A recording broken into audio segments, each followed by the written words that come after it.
10, 9, 8, 7, 6, 5, 4, 3, 2, 1, 0.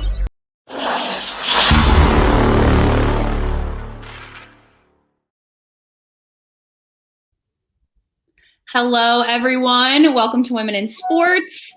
This is a Rising Coaches sponsored production. For more information on Rising Coaches, visit risingcoaches.com. Also, be sure to check out Women in Sports podcast. They go live every Wednesday, and there are a bunch of new ones out there. Go check it out. Available on all podcast platforms. And now for why everyone is here, Kayla Sharples, how are you? I'm doing well. How are you? I am good. I am so excited about this show tonight. She is incredible. We've known each other for like kind of a really long time. So I'm super excited to just blast to the past and get to know you. But she is a former women's soccer player at Northwestern. She was amazing. She did great things there, had a lot of history, made a lot of history. And now she is a professional footballer for the Chicago Red Stars. Sorry about that. But yeah, super excited to have you on here. We're going to get right into it. Yeah. How did sports really impact your life? From the Chicagoland area, stayed in Chicago, still in Chicago. But yeah, like kind of take us back to, sports in general and in your life and how they impacted you. Definitely. Well, Erin, thank you so much for having me. I'm very excited for this, as you know. Sports growing up, I mean, honestly, it made me feel my best and most confident in my most genuine self. I always felt like I was safe. It was a place where I could shine and really be a part of something that was bigger than myself. Sports, like, I mean, it was all time consuming. It was very consuming. But I always kind of kid and joke around where I started playing sports, a variety of sports, when I basically could start walking. Like, I just always had this love and this passion for being active. I mean, I have an older brother who was also very active. So whenever I would go to his soccer games, basketball games, football, anything that it was, I always wanted to be out there with him. I didn't really want to be on the bench. So that kind of always sparked my love for the game. I mean, my family is super athletic too. My dad played Division III basketball at University of Chicago, and so my mom played sports too growing up. So it definitely was something that was ingrained in me growing up. And I don't know, I think sports is just such a unique environment and just brings so many people close together and just really fosters this community that I've been very lucky enough to be a part of.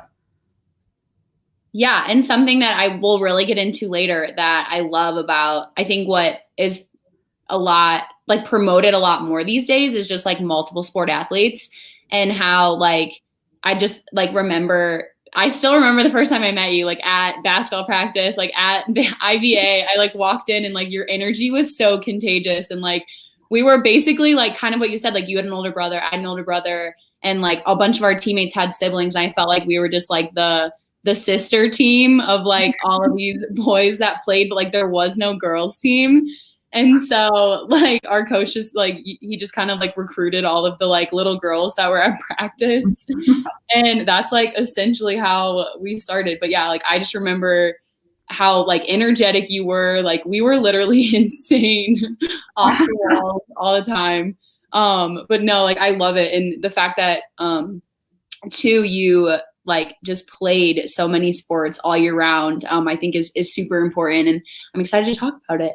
But yeah, so kind of to like move into that, you played club basketball and club soccer for like a majority of like your youth years. What was that kind of like, kind of juggling it and kind of being committed, but also like being really good at both sports?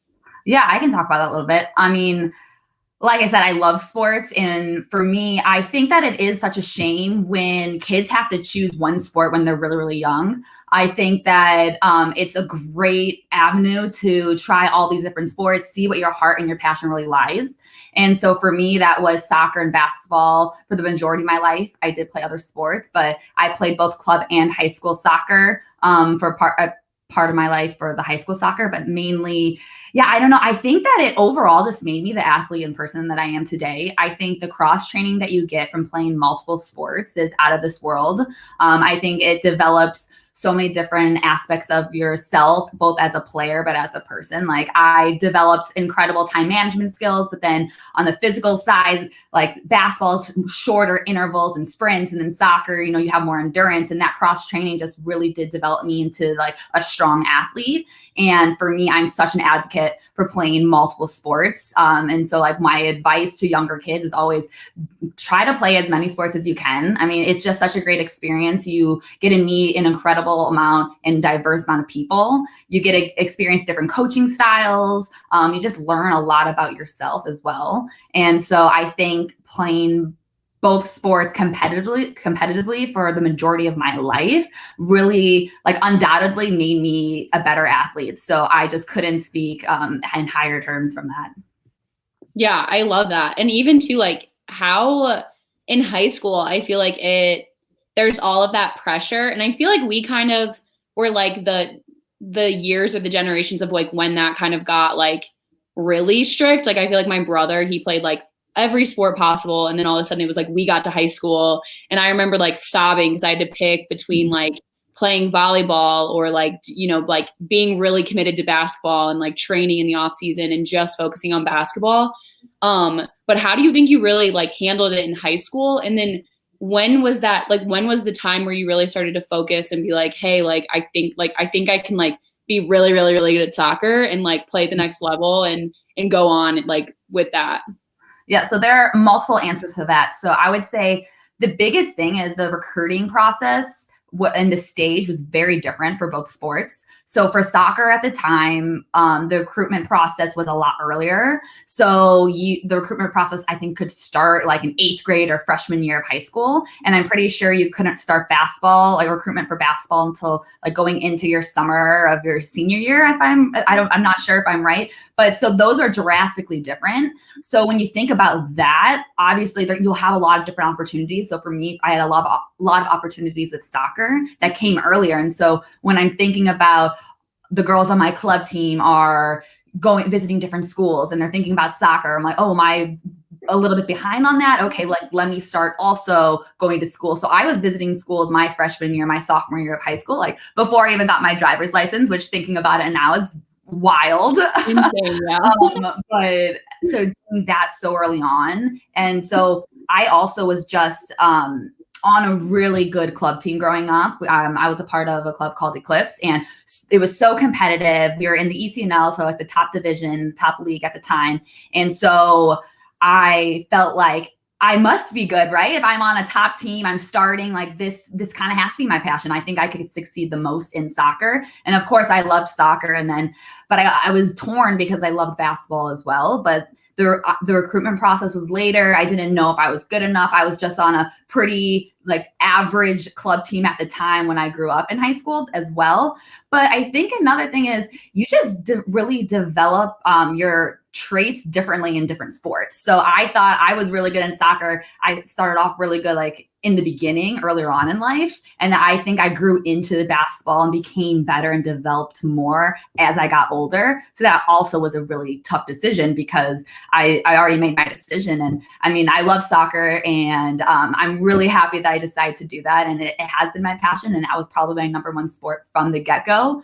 But yeah, I had an opportunity too that I was thinking about possibly playing basketball in college at Northwestern, but the stars didn't really align and the logistics side of it didn't really work out. But I mean, I wouldn't change my experience for the world. That would have been so much fun if you did play basketball, because I played against Northwestern one of the years I played, which would have been so cool.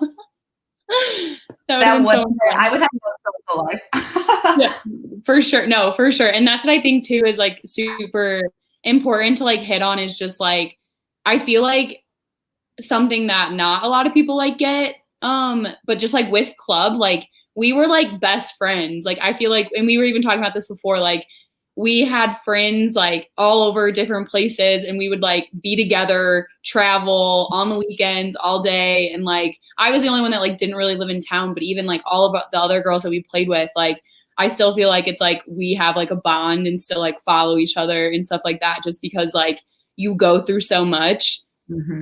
And that was like similar for sure with like soccer and things like that. And having those like groups of friends in high school, and in that, you know, the diverse like people and experiences and stuff like that, like all year round. And so then what do you think like really impacted your decision to like stay in Chicago and go to Northwestern? Like you kind of talked about, you were going on these recruiting trips and visiting schools at a super early age. Like how did that kind of, because once again, like with me playing basketball, mine was super late. So I can't even imagine like being that young going on like super important visits like that. Right. It's kind of crazy. I know the rules have changed now, but just back then it was crazy that you were deciding this big part of your future when before you got your driver's license, like I still had braces on. I was a child, you know? And I think I just really relied on, you know, my parents, my family. They really helped me just navigate those tough times. I mean, my brother didn't play or didn't get the chance to play soccer or any sport in college. So I didn't really have someone in my family that I knew really well that was going through the same thing. So my parents and I, we were just kind of going on and doing our own thing. Like we had no idea, no guidance really. But for me, picking Northwestern, I mean, I really wanted, I think, to play in the Big Ten. That was kind of one of my biggest checkpoints I wanted to meet, because I love that Big Ten, they obviously they love sports, they are invested in sports, but also they really do cherish their academics. And for Northwestern specifically, they're a world-class institution. Their academics are incredible. It's very rigorous, it's very difficult. And I think that was really important for me because as my mom wanted me to make the right decision, she always said, what school you want to go to, it has to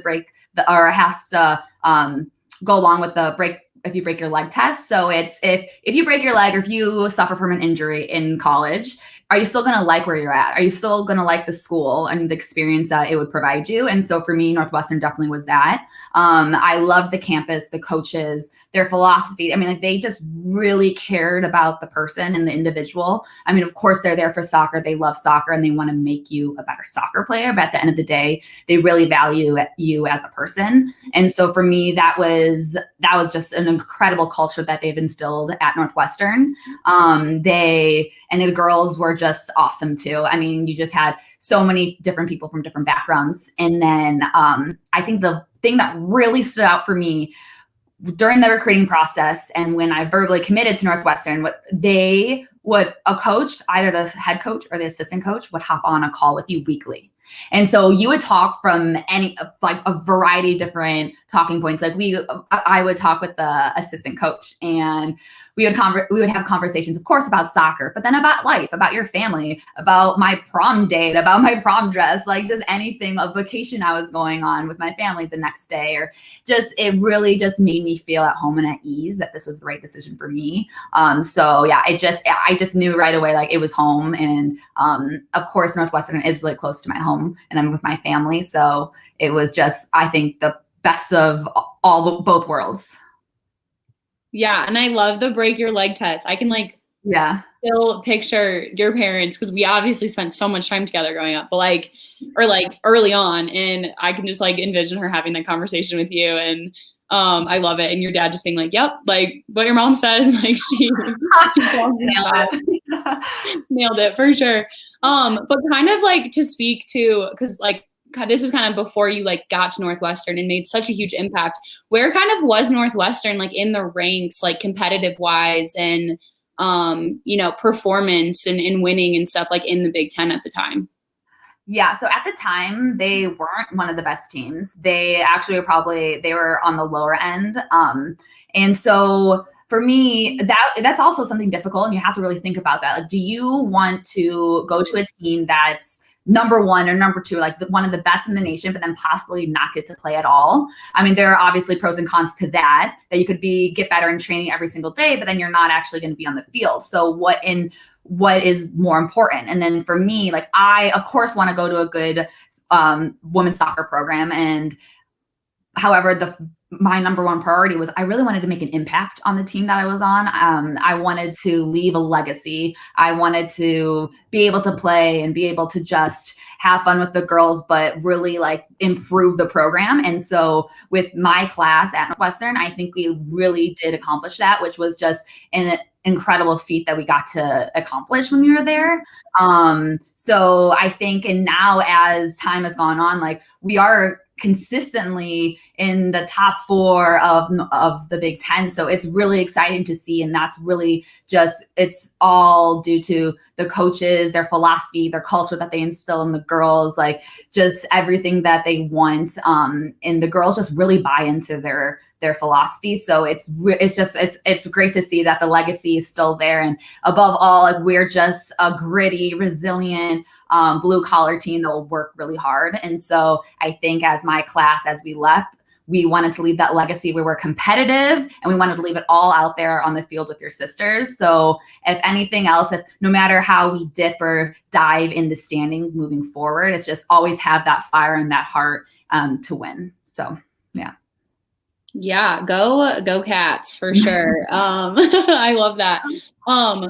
What do you think too, like when like that relationship like with your coaches and having those weekly meetings and stuff like that, like were they super supportive of you like still playing basketball and still kind of pursuing that? Because you played all the way till your senior year. So like what kind of was that initial like dialogue with you had committed for soccer, but you were still gonna, have a high school career in different sports? Yeah, honestly, I don't even know if I had a big conversation about continuing to play basketball with them. I mean, again, they're all about the total person. And so if I loved this sport and it's something that I wanted to continue to do, they were all for it. They were definitely encouraging and supportive of that. They loved hearing my stories of, oh, we had this game, and just like going into detail about that specific opponent. And so, yeah, again, they were very supportive about that. And it speaks volumes to the type of people and the character that they are. Yeah, definitely. So now kind of headed into your college career, you're moving, kind of far away. It's like, with rush hour and stuff, like it'll take us a second to get there. But what were you kind of like most excited and nervous about? And like, what kind of were your personal expectations for, stepping into your career, and kind of like what had your coaches really been like, hey, like this is what, is going to happen. This is the role we want you to really step into. How did all of that kind of go, like, as you were walking into your freshman year at Northwestern? Right. So I would say I was most excited about being able to see if I can compete at the Big Ten level, if I could hold my ground, if I could hold my own.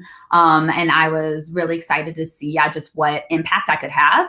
I think I was most nervous about nothing is earned or nothing is owed to you. You have to earn it. And so coming from where I was really lucky in high school, like I was a type of player both in basketball and soccer where I would be a starter. I would play the whole game. Like I had this responsibility, and then moving into the collegiate level, like you really need to earn your spot. And so nothing was given to you. So I was a little bit nervous with that, just because who knows if I was going to be on the field, or who knows if I was going to get 5 minutes, 10 minutes, if I was going to start, if I was going to be on the bench. So that definitely was a little bit scary. Yeah. Yeah. So you ended up starting every match over the 4 years. Guys, she was a beast, everyone. But yeah, so like, kind of like take me through, like, how are you able to really, like, you obviously adjusted, you made yourself, like, your presence known on the field, clearly, like, in the classroom too, like, you were a student athlete, like, at Northwestern, that's huge. But when did you really, like, kind of earn that starting role and step into it? And then when do you think you really started, like, as a team, making that impact and growing in the ranks of the Big Ten?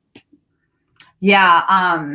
So, I mean, I think that what really played into my, success at Northwestern, I mean, I do really attribute it to my history, just playing 2 sports. Like, that really prepared me to, be gritty, be resilient, have that a lot of different advantages in those attributes. And so I think the biggest difference, like, going into college too, was just you needed that mental grind was really difficult, and it was tough. Like it could be really tough at times, and you just need to stick it out. And like, you really need to know that you're surrounded by girls that are experiencing the same thing. And it's something, if you guys all buy into, that you guys can rely on each other. And for me, it was, I can't do this on my own, and I need all the girls around me. And so we really became this like really close knit team.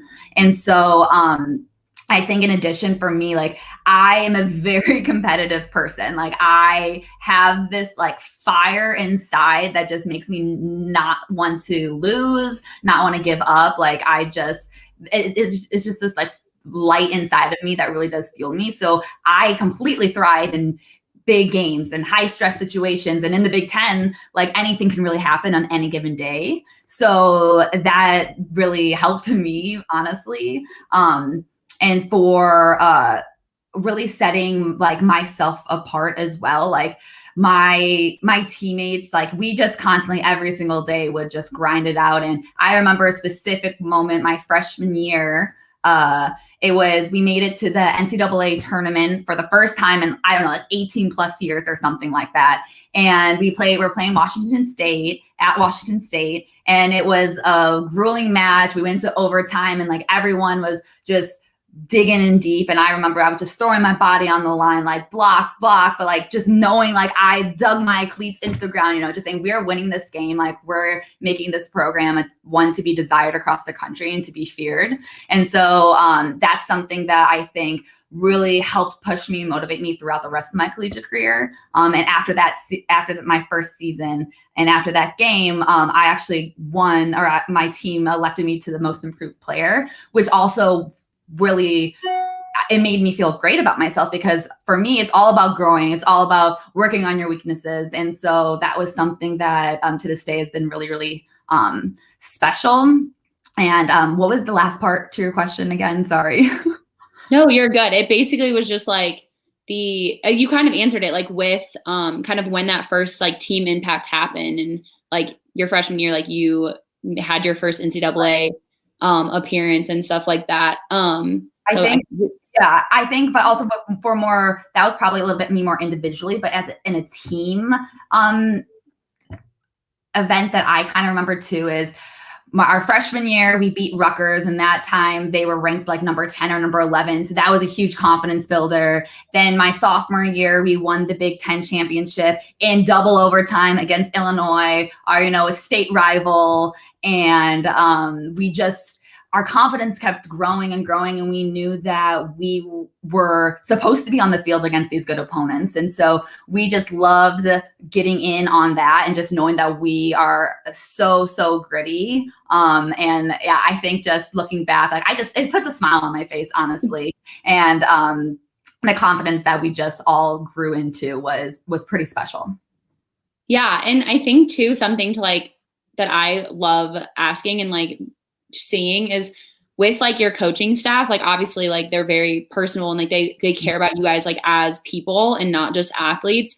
Was there something too that they really like a culture and like a tradition and a theme throughout like your 4 years that you felt like really set you guys up to like go to battle with your sisters and really have that like family atmosphere?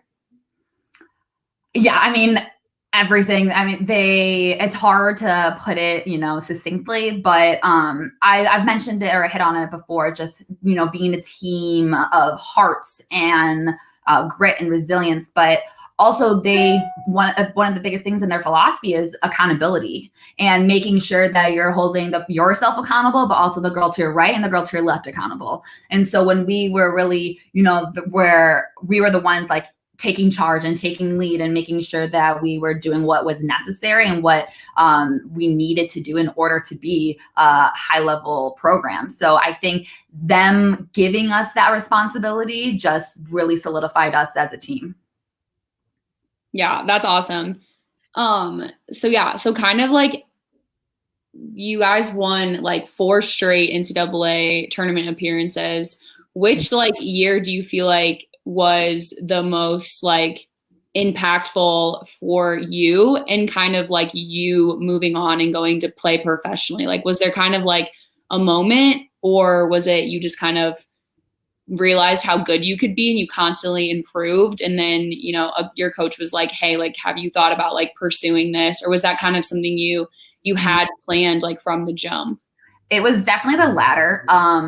For me, I mean, of course, when you're a little kid, the dream is always, to play the sport that you love and to play professionally. And of course, that was something that was always there, that I always wanted to strive to be. But I mean, I think it was more of an iterative process. So like I was in middle school and I'm playing soccer and I'm getting great feedback from my coaches. I'm like, oh, I succeeded here. Okay, I want to aim for the next level. Okay, now I'm in high school and it's the same process. And then I thought, okay, I am good enough. Let's go to college. And so for me, I think each year in college also kind of solidified that. And my coaches, they really did. And like, I had confidence in myself and that I was a good player, and that if I continue to grow every day, like who knows what I could reach or what the next level could be. But they really did instill this confidence in me they gave me this responsibility that made me feel like, oh, I really can do this thing. Like I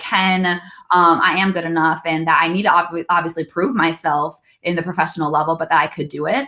And so looking back now, honestly, I didn't know I was going to play professionally until middle of my senior season. I mean, I saw the end point of my collegiate career, and I got really sad, and I was really passionate about soccer still, and it was something I wasn't ready to give up. And when like your heart is just wrenching, that's something that you don't want to give up, it can show, and it's a little it just is telling of how important it means to you, and to not give up on your dream. And so once I kind of then decided, okay, yeah, I'm going to try to play professionally. I want to put my name in the draft and see what goes on from there. My coaches, yeah, they were super supportive, and so happy about my new outlook, I guess.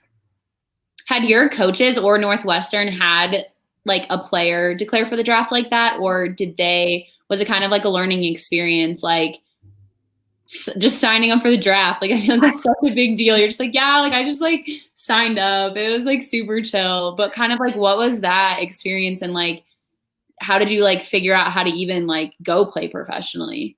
Yeah. So honestly, I'm not sure if there was ever a Northwestern player that did at least put their name in the draft. I'm not sure about that.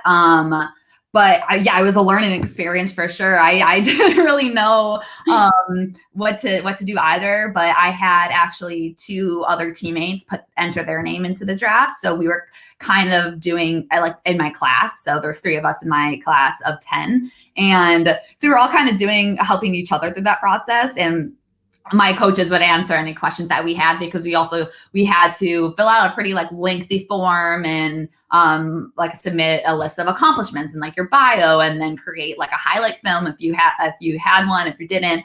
And a lot of the time, I didn't have one. So I went through all the film from my past 4 years, which was hard. It was a hard, long process of how many like 20 plus games for 4 years, and you have to narrow it down to like a 5-minute highlight reel.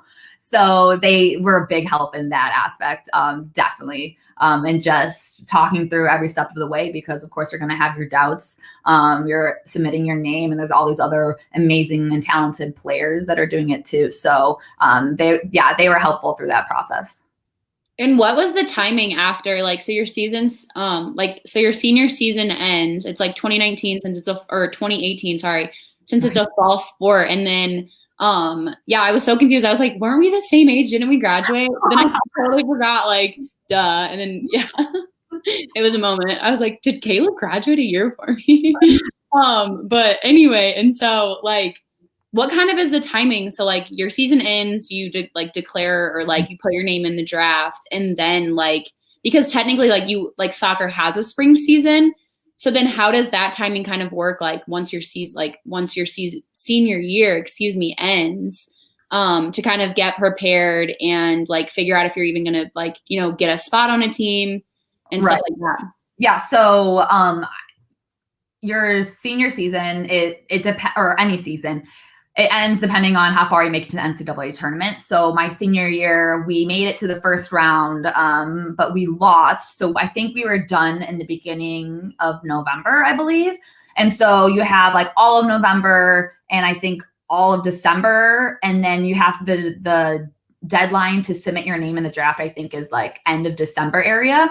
And so you have like the 2 months to kind of prepare yourself and submit. And then the draft is like, I think my year, it was like January 9th or something like that. So that it is a pretty quick turnaround for the NWSL coaches, you know, to figure everything out and during the draft day. But so once I stopped once my senior season ended, yeah, I mean, I didn't know what the next steps were. So I talked to my coaches. I talked to the strength and conditioning coach at Northwestern as well that worked with my team. And we just kind of laid out a plan for me. And so, I mean, it consisted of course, I think it was like 3 to 4 days of conditioning. So running, it was 3 days of lifting, 3 days of soccer. And so, like you said, women's soccer, yeah, your season's in the fall, but you do have a spring season, but the spring season doesn't matter or doesn't actually it doesn't count, I should say, for the following fall season. It's just, you know, to get some games in. So I wasn't worried about missing that at all. And so the girls that were still on the team, they were preparing then for a spring season. So I had a team then to practice with. So that was really, really great. And of course, my coaches allowed me to practice with them, and same with the 2 other girls that entered the draft. So we definitely came up with a plan that I wanted to follow pretty strictly, just so I can prepare myself to be the best that I can be. And then once the draft day hit, it was basically the same process afterwards, about like the same training schedule there. Yeah. Yeah. And kind of like my like final thing that I really like want to hit on for college was just like being like in the Big Ten and playing and going to all these incredible places, like, and the Big Ten being like what it is with sports. Like I feel like especially being from the Midwest, like the traditions are crazy. What was like your favorite experience and favorite battle and in games to play and people to play in the Big Ten? Yeah. Oh, that's a hard one. Again, in the Big Ten, and it's every game is close. I mean, it just depends on a certain day. One team can win, one team can lose. It doesn't matter what actual ranking you are in the Big Ten or the standings. So I would say Illinois was always a great game because, you know, we were state rivals, and our athletic director at the time always hyped it up, just being like, all right, who is the College of Illinois? Like, come on, like it's Northwestern, and always kind of pumped us up there. So we always had great energy, and I loved those games. And specifically because we beat them to win the Big Ten championship my sophomore year, it just made it even sweeter every single year when we were playing them. I would say Penn State also. Okay, so I will tell you one of my fondest memories. So Penn State is an incredible program, and they're always like one of the top teams in the country. And whenever we play them, obviously we know this, and we want to beat them. I mean, we really, really want to beat them. And every single year we were close or we lost, and we just had this fire inside of us, and we didn't want it to happen again. And then I think it was my sophomore or junior year, we also played them in the Big Ten championship game for the tournament. So you had like 2 different Big Ten championships, and we were winning, and then we ended up losing in like the final seconds of the game or like the second half of the game. And so that was a big downer. And we were really sad about that because Northwestern has never won the Big Ten championship in the tournament.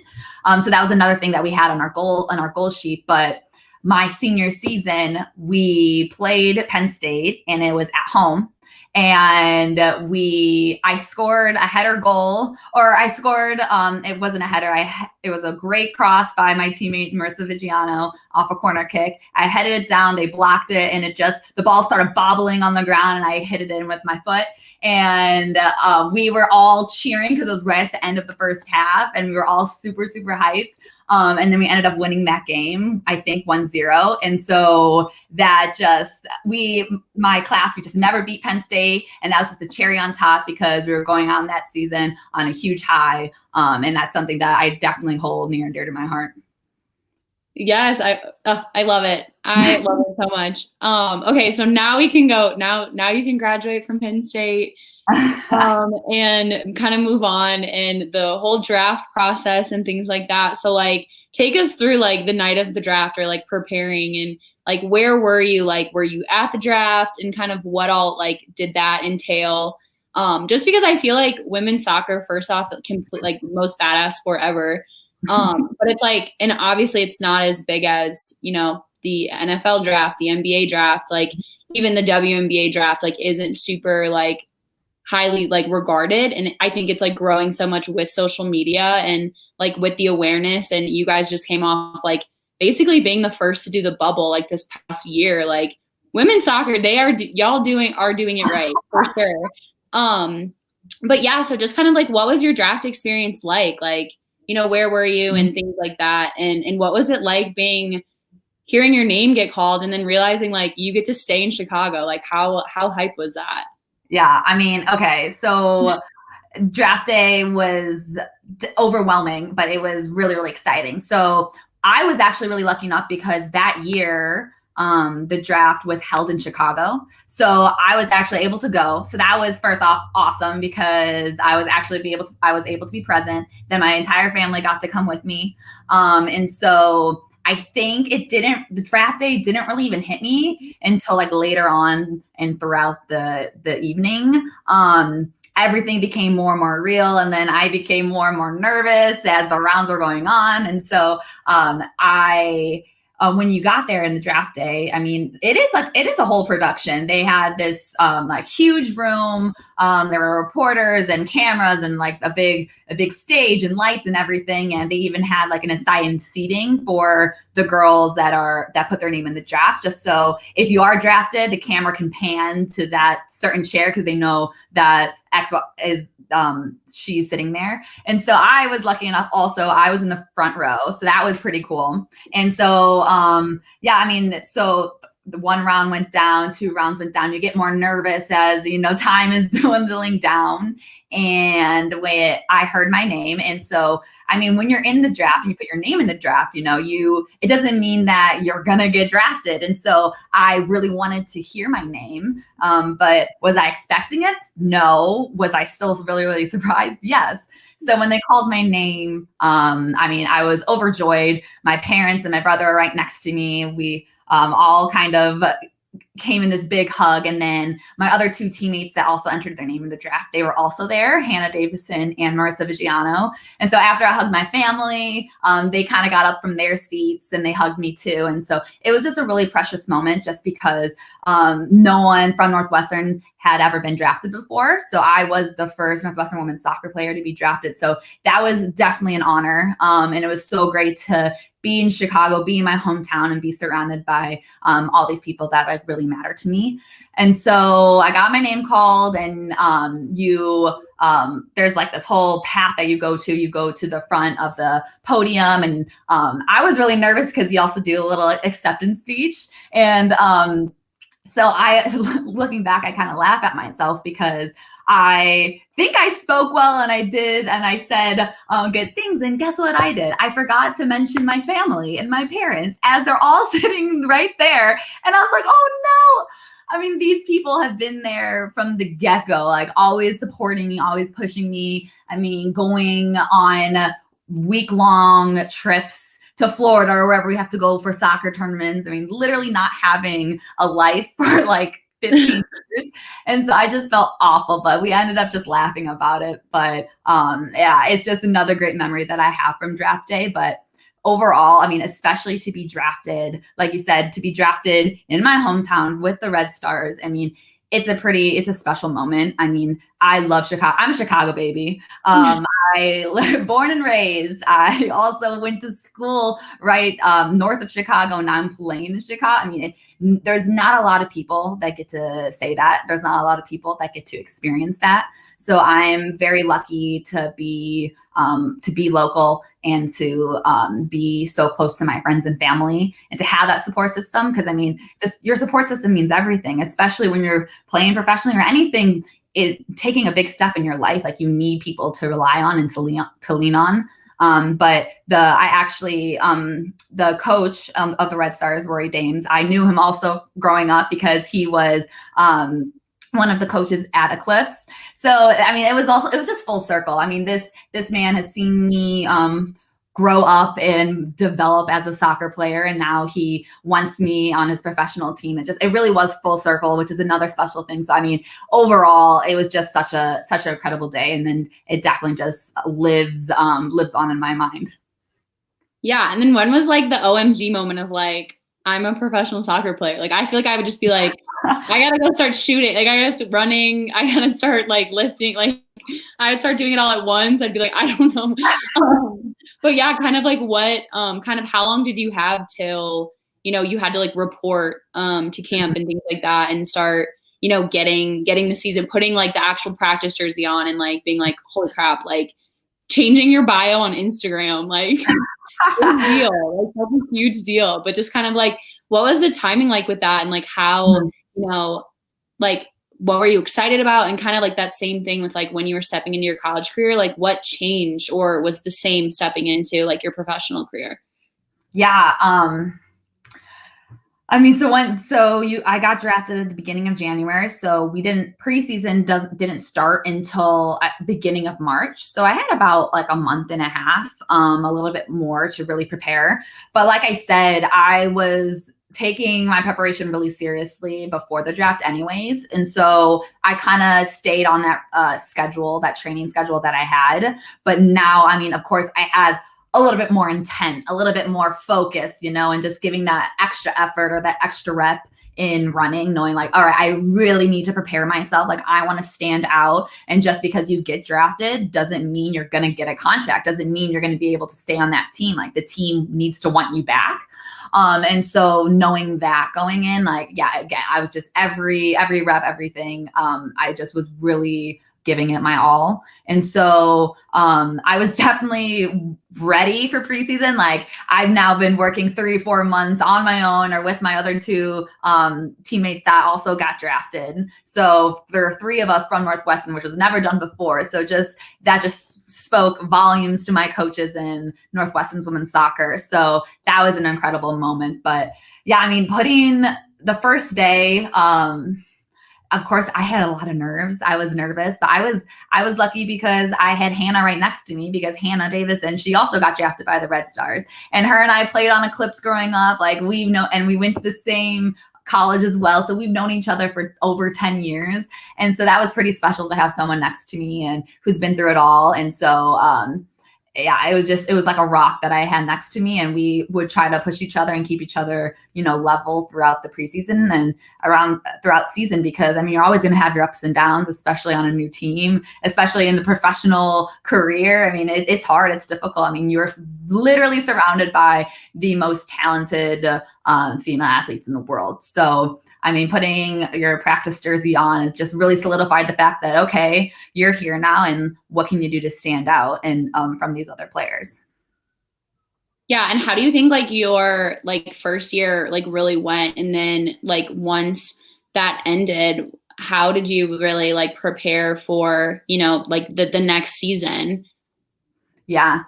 First season, I mean, it was a learning experience. Like if I had to say one thing, it was 100% a learning and growing experience for me. I was very fortunate to have a great college career, and I worked really hard, and I got to start and play, and we had my program had a very successful 4 years, and now going to professionally, you just have to start over. Like I had to reinvent myself. I wanted to just be the best player, but I'm standing next to the best, Julie Ertz, Sam Kerr, Casey Short, Alyssa Nair, all these girls that are women that are on the World Cup teams and Olympics and winning gold medals. And so at first, yeah, it can be intimidating. I mean, they're so freaking good, but you just have to, again, learn from them. And I would just always have my ears wide open, like trying to gain and receive as much information from them as possible. And just so I can retain it. And I mean, for me, and I've said this before, my first season, I mean, it's in soccer in general. I mean, it's a roller coaster. You experience the highest highs, the lowest lows, but it's really important to remain level and to remain steady, especially mentally, because it can be really, really stressful. And you just got to be mentally tough and gritty in that aspect. So that was something that I think I really just was able to develop, was my mental strength, my mental toughness, and then just every single day trying to improve and work on my weaknesses. Like I knew that my first year, like I probably wasn't going to see the field a lot, and it was up to me to change my role and to really accept my role, but at the same time not be complacent, and then to work my butt off every single day to get better. So overall, I mean, yeah, it wasn't the best season for me, just because in the playing aspect, I think I played in 2 games, but I don't think I wouldn't change it for the world, because I think it has made me a better soccer player, and overall, I just like gives me a better mindset moving forward. For sure. That was a great answer. And then you're preparing for the 2020 season, like everyone. We were all preparing for something, I feel like. And then what kind of like, where were you and what happened like once COVID hit and really became, this like shut down, is still shutting down like our world, but most impactful to you personally, like it canceled seasons and things like that.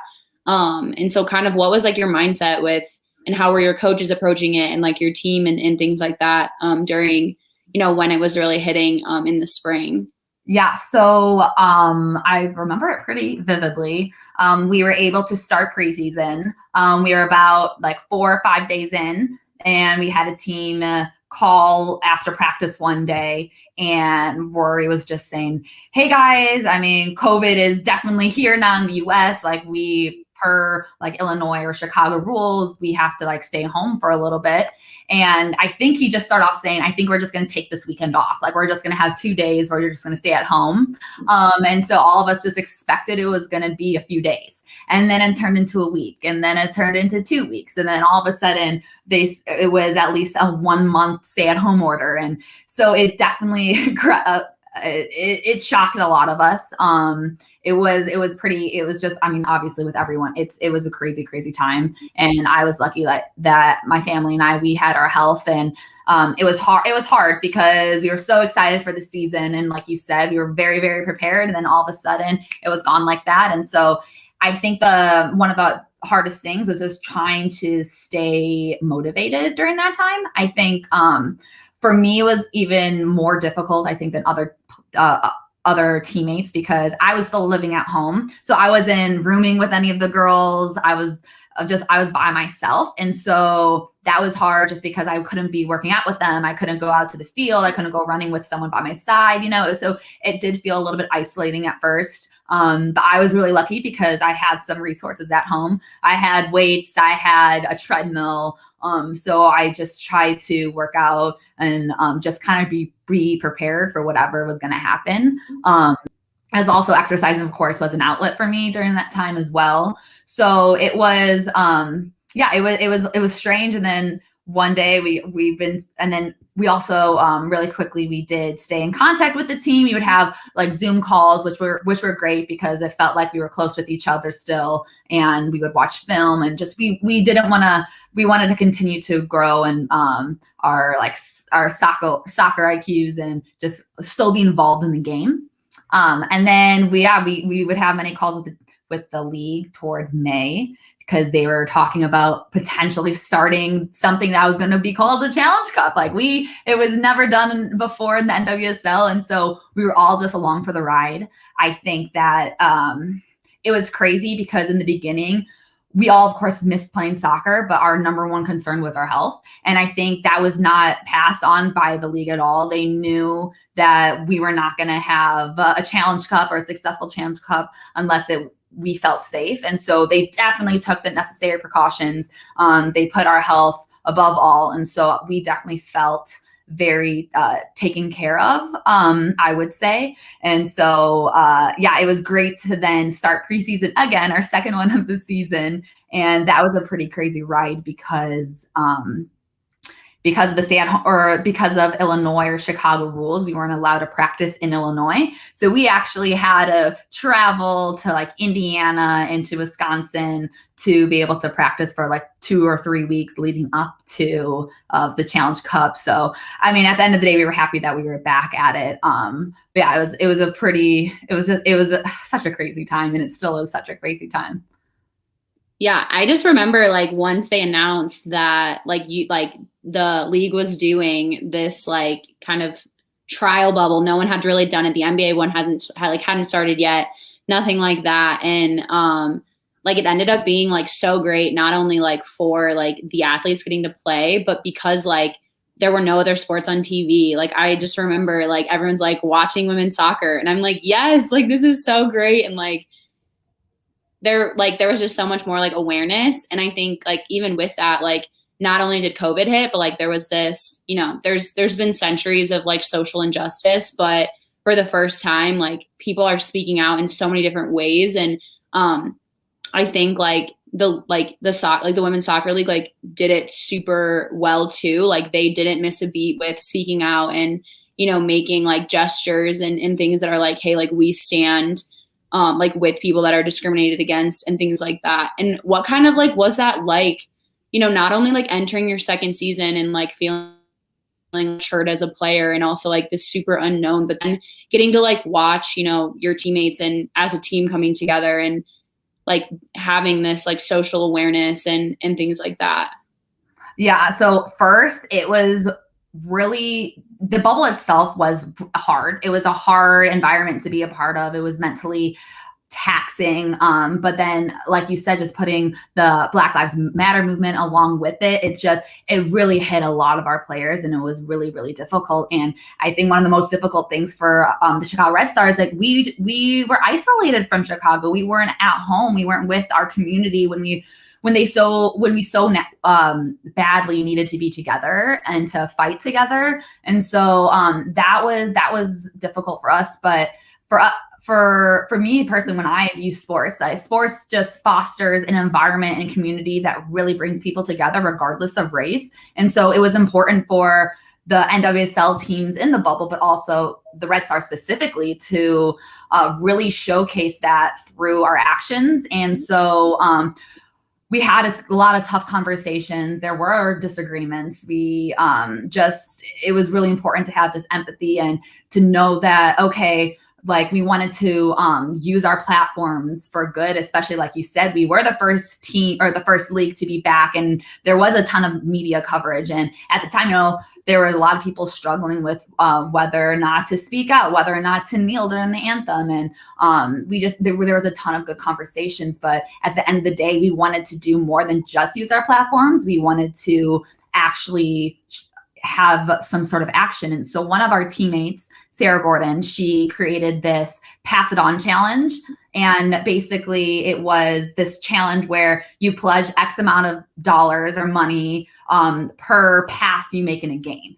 Or if you have 10 passes in a game and for each pass, you're gonna donate $2, then that's $20. So our whole team did this, and the donations then would be donated to this mental health initiative called Get Your Mind Right. And it basically provides trauma therapy and workshops to Black communities in Chicago, because we really wanted to give back in some actionable way. And so not only did the Red Stars we did that, and then just kind of started moving across the other teams in the bubble. And so like the Portland Thorns did that. And then other teams started doing their own challenges or their own ways of donating. And so that was something that we could do because we wanted to do something greater than just what we were doing by like playing soccer. We wanted to actually show that we cared and that this movement is a priority for us and still is. And in addition, the Red Stars, we did like a virtual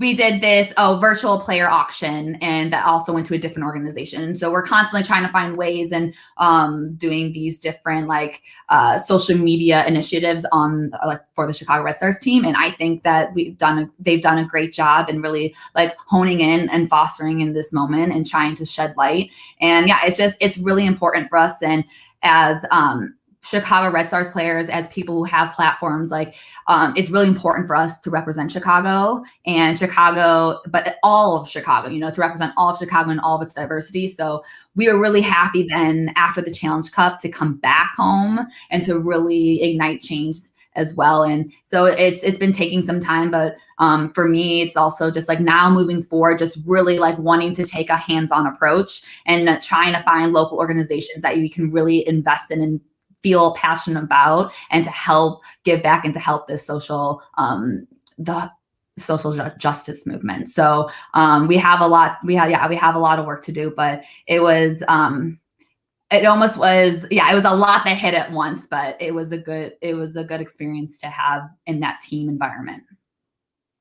That's incredible. I didn't even know about like the pass it on and like those things. And then I feel like too, even it being like within like, in a way, like a blessing in disguise, the bubble, because then like teams were able to really like learn from each other in a way that was like super great, where you probably think that it's like you have to like walk around and see some person you just like checked or something on the field, and you're just like, I don't want to be around this person. But the fact that it was able to be such like a positive, like prospering environment in the way of like being able to create these initiatives to give back to people, like that's super incredible. That's awesome. Yeah. So kind of to like, you recently just got back from playing overseas, which I feel like you had so much fun. Like the pictures were beautiful, and I was just like, that's incredible. What kind of like was that like? Cause like COVID obviously was still a thing. Obviously overseas, they're handling a lot different.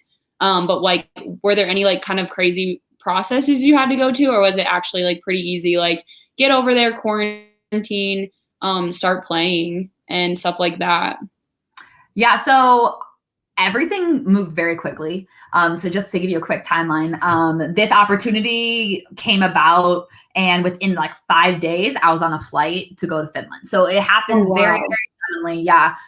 So like I mentioned before, I'm a Chicago baby, so I've never done anything else like on my own or that was away from home. So this was definitely a big step for me.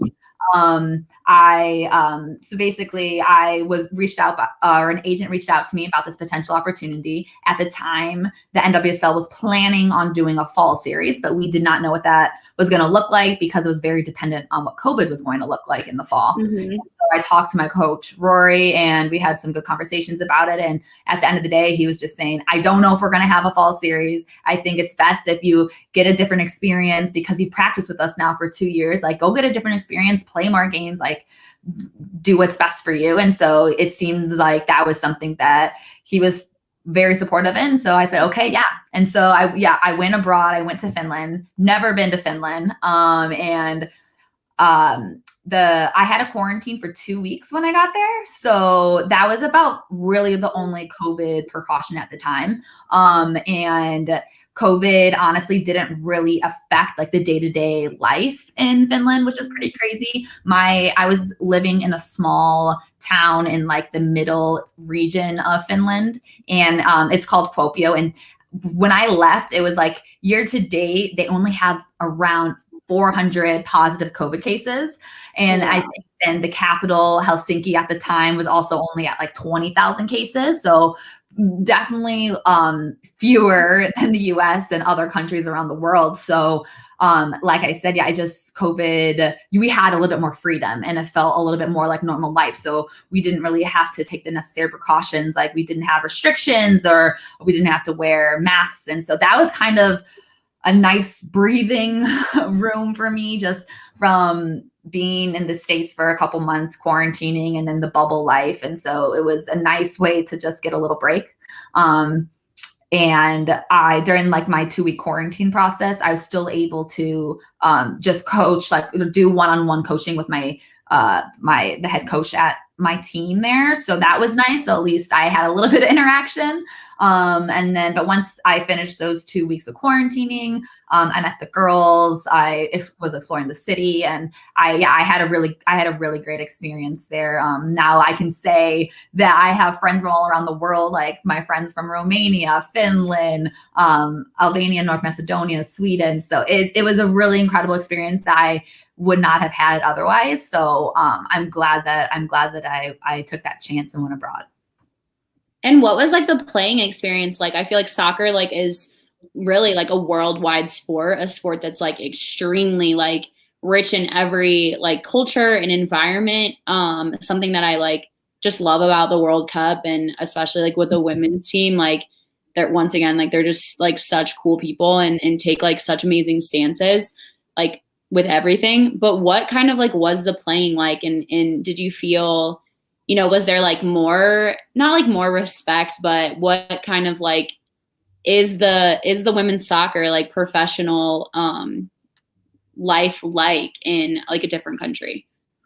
Yeah. So going in, I knew that the level of play wasn't going to be as competitive as it is in the NWSL.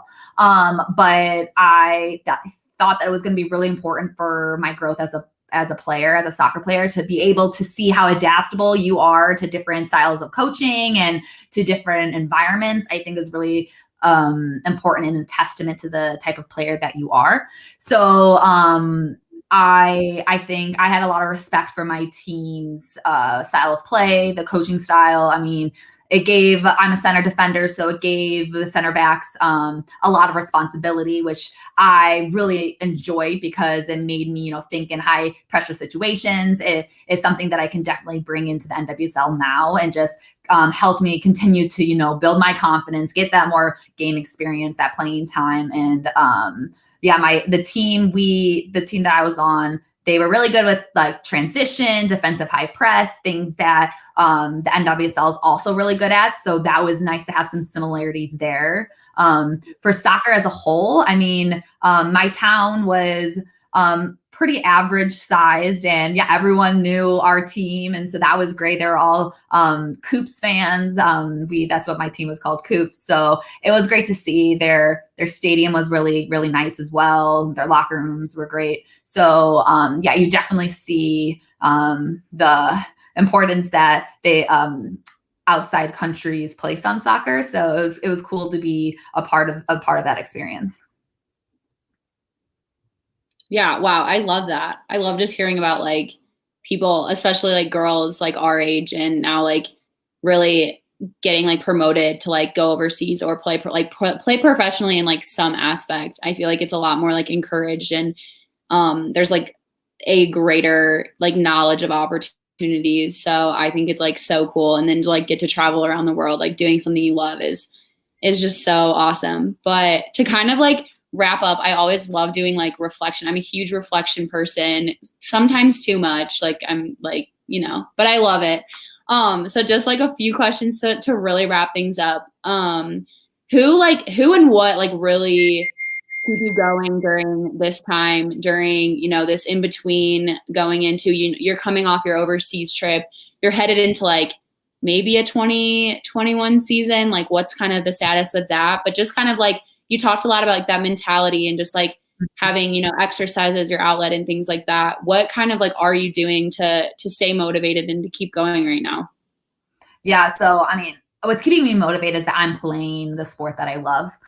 Soccer is my job. The field is my office. Like I'm incredibly lucky that I get to kick a ball around for my job. So that is 100% keeping me going. I think my gratitude also and my drive to be the best player I can be, but also to hopefully be one of the best players and make that national team in my future. And so that's something that's always motivating me, constantly having that growth mindset, trying to always improve my weaknesses, but also keep working on your strengths so that they can become even like your strongest part of your game too. So I don't know, it's something that I think the last season and also my rookie season has really just allowed me or gave me the mindset to embrace the unknown. Like, you just don't know what's going to happen. And so to be ready for anything, to be ready for when your name is called, to be ready to be a good teammate, to be ready for whatever's thrown at you. And so for me, that's just what's keeping me going. And so, yeah, I'm really excited for this season. I think that we'll have a successful one. It's going to be a long one too. So I'm sure there's going to be a lot of overturn and a lot of people are going to have to step up. So I'm excited. I'm ready for that. And I can't wait to see what's coming next. I'm super excited to tune in. I can't wait for everyone else to be on board, support the Chicago Red Stars and the rest of the women's soccer league for sure. Final question.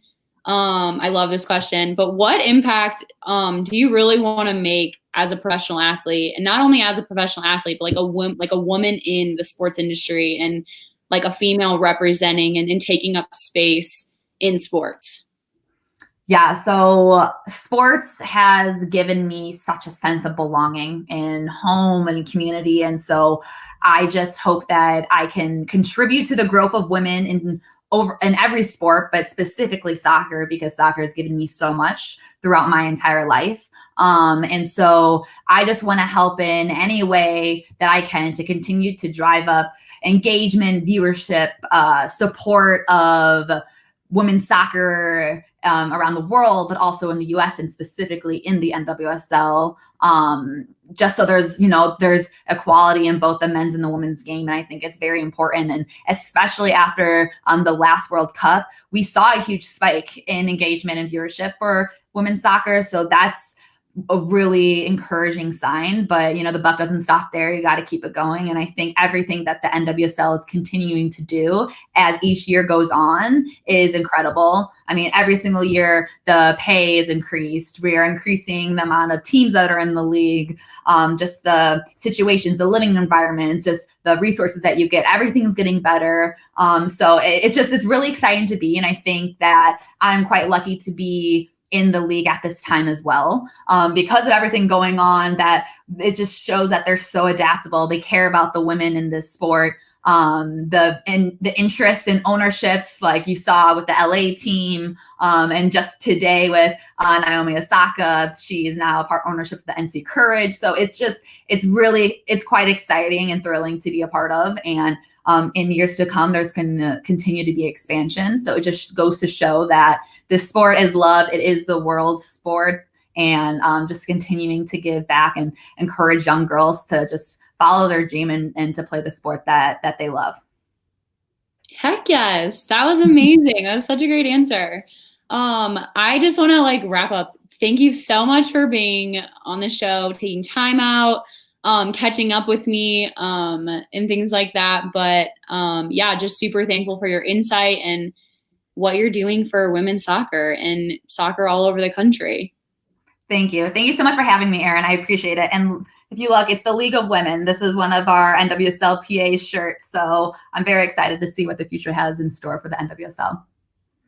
Heck yeah. Awesome.